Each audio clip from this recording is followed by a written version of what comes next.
అమ్మ పెట్టదు అడుక్కోనివ్వదు అనేసి ఒక సామెత మీకు గుర్తునే ఉంటుంది. అదే విధంగా ఉంది కావ్య చేసే పనులు. అక్కడ కావ్యను చెడగొట్టుకోదు పెళ్ళి, అంటే రాజు మనసులో ఏముందో తెలుసుకోదు. అలాగే కావ్య చెప్పదు నేను నిన్ను ప్రేమిస్తాను అని చెప్పదు. ఇక్కడ కనకం గారు అలాగే మన అపర్ణ గారు బామ్మగారు వీళ్ళంతా చాలా కష్టపడి పెళ్ళిని చెడగొట్టాలని చూస్తా అంటే వాళ్ళకి అడ్డుపల్లేస్తూ ఉంది. ఏమనుకుంటావు కావ్య, అసలు నువ్వు మనసులో ఏం పెట్టుకొని ఇలాంటివన్నీ చేస్తాడో మాకైతే అర్థం కావట్లేదు.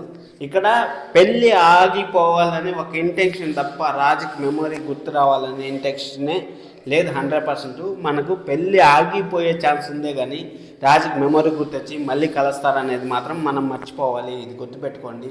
దానికన్నా ముందు ఎవరిని కొత్తగా వస్తారని మాత్రం సబ్స్క్రైబ్ చేసుకోండి, అలాగే లైక్ చేసి వీడియో చూడండి. మీరు కామెంట్, మీ విలువైన కామెంట్ని ఖచ్చితంగా రాయండి. నేను అక్కడ మీ కామెంట్ పింగ్ చేస్తాను. ఖచ్చితంగా పింగ్ చేస్తాను, అంటే మీకు ఇంపార్టెంట్ కామెంట్ పింగ్ చేస్తాను. ఇక్కడ హీరో కోసము హీరోయిన్ కోసము ఏదో పెద్ద పెద్ద హీరోల కోసం వెయిట్ చేసినంతగా మన కనకం గారి కోసం అయితే వెయిట్ చేస్తాం. చాలా మంది అయితే అడిగారు కనకం గారు ఎప్పుడు వస్తారు సార్, కనకం గారు ఎప్పుడు వస్తారు సార్ అనేసి. నేను సండేనే చెప్పాను. వాళ్ళు ఇన్స్టాగ్రామ్లో పెట్టిన పోస్టులను బట్టి మనకి ఏం జరగబోతుంది అనేసి ఎగ్జాక్ట్గా సండే ఏదైతే చెప్పానో అదే జరిగింది. నేను ముందు ఏదో తెలుసుకోకుండా చెప్తా అనేసి కొంతమంది కామెంట్ చేస్తా అంటారు. ఆ కామెంట్లంతా నేను పట్టించుకున్నామంటే అసలు సీరియల్ రివీల్ చేసేదే వేస్ట్. అసలు సీరియల్ అన్నాక ఒకటి ఎక్స్పెక్ట్ చేస్తే ఒకటి జరుగుతుంది. అది మనం ఎవరు ఎక్స్పెక్ట్ చేయలేదు, ఎవరు చేయలేదు కూడా. ఇక్కడ కనకం గారు